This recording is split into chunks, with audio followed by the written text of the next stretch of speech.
आज तक मैंने लाइफ में कई सारे बुरे मूवीज देखे हैं, बट आज तक मैंने वंडर वुमन 1984 जैसी वाहियात, बकवास, बर्बाद मूवी नहीं देखी। वार्नर ब्रदर्स ने क्या सोच के इस मूवी को बनाया है, ये मेरे दिमाग के बाहर है। तो चलिए मैं आपको बताता हूँ 20 रीजंस की लिस्ट जिनके वजह से मुझे ये मूवी सुपर हीरो मूवीज के हिस्ट्री की सबसे वर्स्ट फिल्म लगी। इस मूवी की शुरुआत होती है वंडर वुमन के आइलैंड थेमिस्केरा पर। यहाँ पर छोटी डायना कुछ अमेज़न वॉरियर्स के अगेंस्ट रेस में हिस्सा लेती है और उसकी माँ क्वीन हिप्पोलिटा उसे चीयर कर रही है। She is a child, the only child on the island. Please let her be so. But mother, There will be no training. Wonder woman part 1 में तो बताया था क्वीन हिप्पोलिटा टीनेज डायना को एंटीओपे के साथ सीक्रेटली ट्रेनिंग करते हुए पकड़ती है और उसे गुस्सा आता है। वो नहीं चाहती कि डायना कोई वॉरियर बने, बट यहाँ पर तो क्वीन हिप्पोलिटा छोटी डायना को इस डेंजरस रेस में अमेज़न वॉरियर्स के अगेंस्ट बिंदास सपोर्ट कर रही है। व्हाट? ये रेस तो एक अलग ही नौटंकी थी। ये रेस एक पार्ट में बीच पर पहुंचती है जहां पर सिर्फ 6 घोड़े मौजूद है। इस रेस की शुरुआत 9 अमेज़न वॉरियर्स से हुई थी, बट यहाँ पे सिर्फ 6 ही है। मतलब इस रेस को डिजाइन करने वाले मंदबुद्धि औरत को पहले से ही पता था कि रेस में हिस्सा लेने वाले 9 अमेज़न वॉरियर्स में से कम 3 तो लुढ़कने वाले हैं। वाह क्या बात है। जब मूवी 1984 में आती है तो एक मॉल में इस मूवी का पहला वंडर वुमन का एक्शन सीक्वेंस होता है और पूरा सीन क्रिंज है। कुछ गुंडे एक मॉल में चोरी करने के लिए आते हैं और वहां पे फिर अचानक उनमें से एक बंदा पागल हो जाता है और एक छोटी बच्ची को मारने निकलता है। तभी वहां आती है वंडर वुमन, वो भी अपने फुल वंडर वुमन कॉस्ट्यूम में, और यहाँ पे वो सबके सामने मस्त स्टंट्स करती है। वियर्ड स्पेशल इफेक्ट्स वाले इन सीन्स के बाद छोटी बच्ची को डायना बचाती है। सही में मुझे वंडर वुमन के लाशों के ये कुछ स्टंट्स तो का तो फिजिक्स ही नहीं समझा, बट इस सीन ने भी डीसीयू के टाइमलाइन की कुछ हद तक वाट लगा दी है। जस्टिस लीग में तो ये बताया था कि wonder woman first world war के बाद सीधा 2015 तक छुपी हुई थी और उसने कोई भी कारनामे नहीं किए। Shut yourself down for a century, so let's not talk about me moving on. देखा, और यहाँ पर तो वो उछल कर बच्चों को बचा रही है और लोकल मीडिया में भी इसे मिस्टीरियस औरत देखे जाने की न्यूज है। Mysterious female savior that multiple witnesses saw. Mall के कारनामे के बाद हमें पता चलता है कि डायना बहुत अकेली बेचारी औरत है जो अपने खोए हुए प्यार को भुला नहीं सकी है। उसका प्यार स्टीव ट्रेवर वर्ल्ड वॉर 1 में कुछ 1920 में शहीद हुआ था, बट आज 65 इयर्स लेटर भी वो उसे ही याद करती है। वो 1984 में है, बट आज भी वो जब आसमान में देखती है तो उसे स्टीव की याद आती है। वाह वाह वाह क्या बात है। डायना ने कुछ 70 साल पहले सिर्फ 2 दिन इस बंदे के साथ गुजारे, बट वो आज तक उससे प्यार करती है। वाह वाह वाह क्या अच्छी चीज ये मूवी सिखाती है। अगर तुम किसी से प्यार करो और वो मर जाए तो तुम तुम्हारी पूरी जिंदगी तड़पते रहोगे। You will never move on. अब तक इस मूवी की बकवास झेलने लायक थी, बट तभी एंट्री होती है फिल्मों के इतिहास में मैंने देखी हुई सबसे वाहियात चीज, द ड्रीम स्टोन की, जो कि एक विशिंग स्टोन है। इसे पकड़ के तुम जो भी मांगो वो पूरा होगा। तो डायना विश करती है कि वो स्टीव ट्रेवर को वापस मिल सके, तो उसके लिए ये स्टोन एक बेचारे रैंडम बंदे को स्टीव ट्रेवर में तब्दील कर देता है, जस्ट फॉर डायना। और इस बंदे का स्टीव में ट्रांसफॉर्मेशन डायना के सामने होता है, बट फिर भी डायना उस बंदे के बारे में बिल्कुल नहीं सोचेगी। अब से डायना के लिए ये इंसान स्टीव ट्रेवर है, without any questions asked, because she only sees Steve in him. He's great, but all I see is you. इतना ही नहीं, वो इस बंदे के बॉडी में बसे हुए स्टीव के साथ सोती भी है। Like what? ये आज तक के मूवीज में मैंने देखा हुआ one of the biggest what the fuck moment था। अबे इस बंदे के कॉन्शियसनेस को क्या हुआ? व्हाट इफ इस बंदे की कोई गर्लफ्रेंड है? व्हाट इफ इस बंदे को कहीं इंपॉर्टेंट काम से जाना हो? डायना की बस विश थी, इसीलिए ये बेचारा बंदा अब स्टीव ट्रेवर से पोजेस्ड हो गया है और वो अब कुछ भी नहीं कर सकता। ये आज से स्टीव ट्रेवर है। ये क्या लॉजिक हुआ? इस मूवी के विलेंस के बारे में तो मैं क्या कहूँ। एक है बारबरा मिनर्वा, जो एक नर्ड है और उसे डायना की तरह कूल बनना है, इसीलिए वो विशिंग स्टोन को बोलती है कि मेक मी लाइक डायना, और फिर विशिंग स्टोन उसे डायना के सब पावर्स देता है। चलो ठीक है, बट ये सबके सामने कुछ 200 किलो के वजन उठा रही है, कुछ भी कर रही है सबके सामने। But second villain Maxwell Lord, ये बंदा तो एक अलग ही हटेला है। वो ड्रीम स्टोन को चुराता है और कहता है मुझे ड्रीम स्टोन बनना है। Like what? व्हाई? अगर तुम्हें सुपर रिच या ग्रेट कुछ बनना है, तुम्हारे हाथ में यार ड्रीम स्टोन है, तो कुछ भी सीधा मांग लेना, तुझे क्यों स्टोन बनना है? सो अब से मैक्सवेल लॉर्ड खुद ही ड्रीमस्टोन बन गया है और वो लोगों की इच्छाएं पूरी करने निकलता है। इजिप्ट का कोई रिच ऑयल टाइकून विश करता है कि उसके देश में गरीब और अमीर लोगों के बीच में एक दीवार होनी चाहिए। कोई नहीं, दीवार हाजिर है। फिर यूएस का प्रेसिडेंट कहता है मेरे पास रशिया से ज्यादा न्यूक्लियर वेपन्स होने चाहिए, तो ऑटोमेटिकली अमेरिका के पास हजारों न्यूक्लियर वेपन्स स्पॉन हो जाते हैं। चलो ये सब ठीक है, उनकी इच्छाएं पूरी हो रही है, बट मेरा सवाल है यही चीज डायना के विश में क्यों नहीं हुई? उसके लिए भी ऑटोमेटिकली कहीं से स्टीव आ जाता। इस बेचारे बंदे को स्टीव क्यों बना दिया है? मैक्सवेल लॉर्ड ड्रीमस्टोन बनने के बाद इजिप्ट में हंगामा कर रहा है और उसे रोकने के लिए डायना और स्टीव को इजिप्ट जाना है, बट वो जाएंगे कैसे? क्योंकि स्टीव के पास तो पासपोर्ट ही नहीं है। वाओ, कितना सोचा है इन मूवीज के राइटर ने।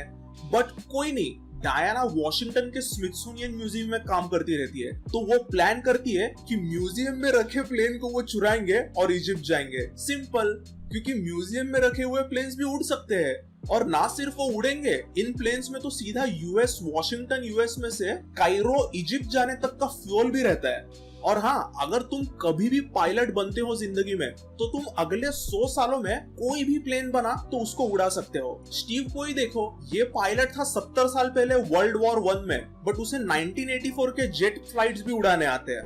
That's so easy, really. It's wind and air and...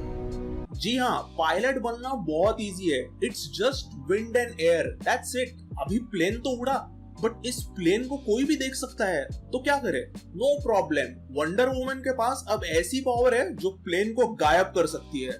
फिर प्लेन हवा में उड़ता है और उन्हें वहां पे फायरवर्क्स दिखते हैं, और तभी अचानक डायना को पता चलता है, अरे आज तो इंडिपेंडेंस डे है, 4th of July। वाह वाह वाह, क्या बात है। Fireworks. 4th. Of course. 4th of July? Egypt में डायना और स्टीव के आने के बाद वंडर वुमन के फाइनली इस मूवी में कुछ एक्शन सीक्वेंस दिखाया है। यहाँ पर हाईवे पर कुछ फाइटिंग होती रहती है और 10-15 गुंडे वंडर वुमन पर फायर करते रहते हैं, बट इस हाईवे पर बीच रास्ते में कुछ बच्चे फुटबॉल खेल रहे हैं। अबे ये बच्चे बहरे हैं क्या? उनको ये सब फायरिंग सुनाई नहीं देती? और इन्हें ऐसे रास्ते पे खेलने के लिए किसने भेजा? But don't worry, wonder woman is here. Wonder woman कम से कम 200 किलोमीटर पर आवर के रफ्तार से आती है और इन बच्चों को पकड़ती है और जोर से जमीन पे गिरती है। मैंने तो जो बायोलॉजी पढ़ी है उसके अनुसार इतने जोर से कोई भी चीज अगर तुम्हें टकराती है तो तुम्हारे शरीर की हड्डियां तो टूटनी ही है, और ऐसे छोटे बच्चों की तो मौत ही हो जाएगी। बट नहीं, अपने बच्चे सेफ है। आई थिंक ये इजिप्शियन बच्चे भी कुछ सुपर हीरोज है।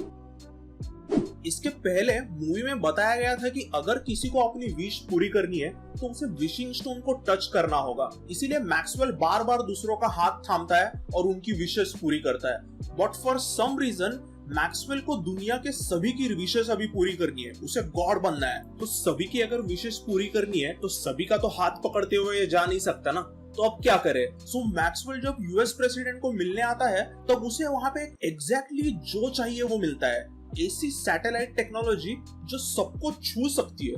अब मैक्सवेल एक ही टाइम पर दुनिया के सभी लोगों की इच्छाएं पूरी कर सकता है, क्योंकि यूएसए के पास कुछ ऐसी वियर्ड सैटेलाइट टेक्नोलॉजी है जो सबको टच करती है। यहाँ पे यूएस प्रेसिडेंट खुद बोलता है ये टच मतलब फिगर ऑफ स्पीच है। You said... touches? Figure of speech, but yes. But नहीं, टच मतलब टच अब से। प्लीज डोंट आस्क कैसे। सो अब से मैक्सवेल को किसी को फिजिकली टच नहीं करना है, he can use the technology. इधर ये व्हाइट हाउस सीक्वेंस में बारबरा और डायना की पहली फाइट होती है, तभी दूसरी तरफ स्टीव और मैक्सवेल भी लड़ रहे रहते हैं, और मैक्सवेल स्टीव को पकड़कर पूछता है what's your wish? What do you wish for? अबे अपना स्टीव तो यहीं पे मूवी खत्म कर सकता था। व्हाट इफ स्टीव यहाँ पर बोल देता आई विश कि तुम मर जाओ यही के यही? व्हाट इफ स्टीव बोल देता आई विश तुम विशिंग स्टोन ही ना बनो? व्हाट इफ स्टीव बोल देता तुमने जो किया वो सब रिवर्स हो जाए? आई मीन कुछ भी हो सकता था यार, बट नहीं, वो ऐसा कुछ नहीं करता। स्टीव को बस उसे हैंडकफ्स लगाने हैं, बस। वाह वाह वाह। अब तक हमने जाना कि अगर कोई भी ड्रीमस्टोन से विश मांगे तो वो अलग अलग तरीकों से पूरी हो जाती है, बट अगर तुम्हें अपनी विश नहीं चाहिए तो तुम्हें बस कहना है आई रिनाउंस माई विश, मैं अपने विश की त्याग कर देता हूँ। बस इतना गुनगुनाने पे तुम्हारी विश ऑटोमेटिकली चली जाती है। अब तक के इस भयंकर मूवी में पहला अच्छा सीन होता है जब डायना उड़ना सीखती है। वो लाइटनिंग और लासो वाला सीन तो मुझे मस्त लगा, बट अगर उसे उड़ना आने लग गया है तो 30 साल बाद बैटमैन वर्सेस सुपरमैन और जस्टिस लीग मूवीज में वो क्यों नहीं उड़ती? इन मूवीज में तो वो सिर्फ अजीबोगरीब जंप्स मारती है, उसे उड़ना नहीं आता। अरे बट उसने तो उड़ना 1984 में ही सीख लिया है ना। इस मूवी में अब तक सबकी एक ही विश पूरी हुई है, बट बारबरा की दो विशेस पूरी होती है। पहले तो उसे डायना की तरह बनना था, इसलिए उसमें सुपर स्ट्रेंथ और पावर आ गई थी। और अब सेकेंडली जब मैक्सवेल उसकी विश पूछता है तो उसे वो कहती है I want to be number 1, an apex predator. Apex predator मतलब क्या? अबे तुझे टाइगर शार्क बनना है, लायन बनना है, Komodo dragon, golden eagle, killer whale, अबे कितने सारे एपेक्स प्रेडेटर्स दुनिया में है। तो तू कौन सा एपेक्स प्रेडेटर बनना चाहती है? कोई नहीं, वो ऑटोमेटिकली एक बिल्ली बन जाती है। कॉमिक्स में इस विलन का नाम तो चीता है, बट पूरे मूवी में एक बार भी चीता ये वर्ड बोलना नहीं है, जबकि वो यहाँ इस सीन में चीता कह सकती थी। I want to be a apex predator like cheetah, ऐसा भी बोल सकती थी, बट नहीं, इस मूवी में ये चीज बोलनी नहीं है। मूवी के एंड में चीता और वंडर वुमन की फुल डार्कनेस में सीजीआई फाइट होती है। इस फालतू फाइट में अंधेरे में क्या हो रहा है ये कुछ नहीं दिखाई देता, और कुछ 5 मिनट के फाइट सीन के बाद वंडर वुमन चीता को शॉक देके हरा देती है। वाह, अगर बारबरा ने विश में बोला था कि मुझे डायना की तरह ही बनना है, तो बारबरा को क्यों शॉक लगा और वंडर वुमन को कुछ भी नहीं हुआ? ओ हाँ, आई थिंक सेकंड वो एपेक्स प्रेडेटर वाले विश ने उसके पहले विश को मिटाया दिया होगा। अब तक तो पता नहीं इस मूवी में क्या हो रहा है। सो एनीवेज, 2.5 आवर्स के मूवी के बाद हीरो और मूवी का मेन विलन, इनमें कुछ 5 मिनट की फाइट होती है बस। चीता को हराने के बाद अब पारी है मैक्सवेल लॉर्ड की। मैक्सवेल सैटेलाइट से अब दुनिया के सभी लोगों को जुड़ रहा है और वो उनकी विशेष पूरी कर रहा है। अब तक मैंने जो भी इस मूवी में झेला वो सब इस चूतियापा के सामने कुछ भी नहीं था। आखिर इस इंसान को लोगों की विशेष पूरी करनी क्यों है? I mean what's the logic behind it? दूसरों की विशेष पूरी करके इससे क्या ऐसा मिलने वाला है? एज अ विलन इसका आखिर फाइनल प्लान क्या है? व्हाट्स द एंड गोल? बिना सोचे समझे वो इस फाइनल सीक्वेंस में दुनिया भर के हर एक इंसान की विश पूरी करने लगता है। अबे बट व्हाट इफ कोई बोलते हो ये जो टीवी पे बंदा है इसे मार डालो, तो क्या होगा? व्हाट इफ कोई बोल दे पूरी अर्थ पर सब मर जाए, तो क्या होगा? व्हाट इफ किसी की विश किसी दूसरे के विश के अगेंस्ट जाते हैं? मतलब एक इंसान बोल दे I wish for world peace और दूसरा कहे कि किसी दूसरे कंट्री में न्यूक्लियर वॉर हो जाए, तब क्या होगा? Why not wish for more? यहाँ पे ये सब विशिंग गेम चालू रहता है, तभी अपनी वंडर वुमन मैक्सवेल को रोकने आती है, बट वो उसे रोक नहीं पाती क्योंकि वहां पर एक तेजी से हवा चल रही है। One of the most powerful super hero of DC universe अपने विलन को रोक नहीं सकती क्योंकि वहां पे जोर से हवा चल रही है। वाह वाह। फिर मैक्सवेल लॉर्ड को अगर हराना ही है तो वंडर वुमन के पास एक ही रास्ता रहता है, और वो ये है कि दुनिया की सभी लोग जिन्होंने मैक्सवेल से विश मांगी है वो उन विशेष को रिनाउंस कर दे, वो इन विशेष को त्याग दे। और डायना वही करती है। वो मैक्सवेल के पैरों को लाशों से पकड़ती है और अपने आप को दुनिया भर में ब्रॉडकास्ट करती है थ्रू मैक्सवेल, और यहाँ पे अपने पैरों पर मैक्सवेल को वो लाशो फील भी नहीं होता। फिर वंडर वुमन अपने क्यूट से स्पीच में पूरी दुनिया वालों को पकाने लगती है, दुनिया वालों रिनाउंस योर विशेस, क्योंकि विशेस से तुम्हें जो मिलता है वो सिर्फ झूठ है। बस इतने से छोटे स्पीच कहने पर दुनिया का हर एक इंसान, I mean हर एक इंसान अपनी विश को त्याग देता है। How stupid is that? How stupid? I mean what if किसी अंधे ने आई साइट मांगी हो, क्या वो उस विश को भी त्याग देगा और कहेगा आई रिनाउंस माई विश, मुझे वापस अंधा बना दो? Because that's the truth. कोई कैंसर पेशेंट जिसने कहा हो कि मुझे मरने से बचाओ विश में, वो ये कहेगा कि मुझे वापस कैंसर करा दो क्योंकि दैट्स द ट्रूथ। अबे क्या चल रहा है इस मूवी में अब तक? पूरे दुनिया में इतना हंगामा करने के बाद मैक्सवेल लॉर्ड के साथ इवेंचुअली एंड में क्या होता है? ऑब्वियसली कुछ नहीं, क्योंकि वो भी अपने बच्चे एलिस्टर को देख के उसकी विश भी त्याग देता है।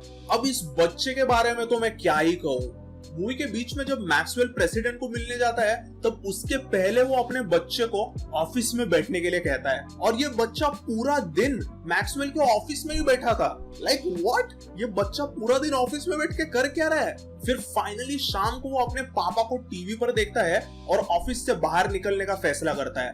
बट जो बाहर आता है तब डे टाइम है, वो जब भी अंधेरा था अभी डे टाइम है। अरे क्या हो रहा है भाई? इतना ही नहीं, ये बच्चा बाहर हाईवे पर डैडी डैडी करते हुए भागने लगता है। अबे तुझे क्या मिलेगा क्या वहां पे डैडी? और वहां पे पूरा उसके सामने न्यूक्लियर वेपन्स वगैरह हवा में उड़ रही है और ये बच्चा भाग रहा है रास्ते पर। Now back to Maxwell. पूरी दुनिया तबाह करने निकलने वाले मैक्सवेल को अमेरिकन गवर्नमेंट वॉशिंगटन तक हेलीकॉप्टर से लिफ्ट देती है और ये चोमू भी एलिस्टर एलिस्टर करके चिल्लाने लगता है और अचानक से वो एलिस्टर उसके सामने पेड़ों में से बाहर आ जाता है। लाइक व्हाट, ये कुछ टाइम पहले हाईवे पर था और डैडी डैडी कर रहा था, अब इन पेड़ों में से वो बाहर आ गया। अबे यार।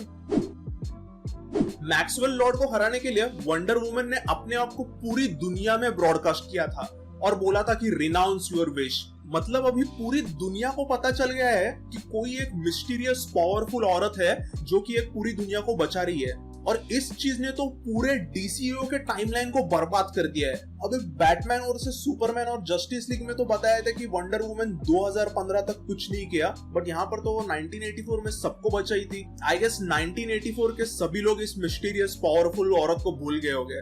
सही में अगर मैं प्रोड्यूसर हूँ और मुझे कोई राइटर इस मूवी की स्क्रिप्ट देता तो मैं उसके सामने उस स्क्रिप्ट को जला देता। इस मूवी को थिएटर्स में देखते हुए तो मेरे दिमाग का दही हो गया था। मेरे नजर में मैंने इससे बर्बाद सुपर हीरो मूवी आज तक नहीं देखा। आई होप आप सबको ये वीडियो पसंद आया। पॉप कल्चर मूवीज के रिलेटेड ऐसे ही वीडियोस के लिए मेरे चैनल को सब्सक्राइब करें। I'll see you all in the next one. Bye and take care. Why not wish for more?